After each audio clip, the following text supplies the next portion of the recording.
Bismillahirrahmanirrahim. Assalamualaikum. Nama saya Nur Hidayu binti Minhad. Umur saya 37 tahun.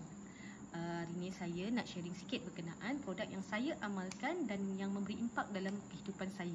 Alhamdulillah, sebelum ni saya mengalami sakit belakang, tumit, kaki yang mencucuk-cucuk, masalah kulit yang sangat kering dan kencing yang tidak lawas.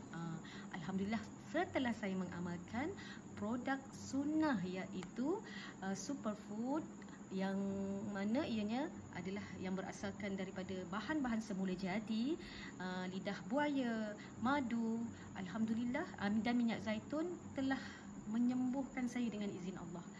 Masalah kencing tak lawas pun saya dah tak hadapinya lagi. Selama 1 minggu sahaja perubahan tu saya dapat rasa, dan kulit semakin lembab. Masya Allah, tabarakallah. Itu sahaja perkongsian saya hari ini. Semoga bermanfaat.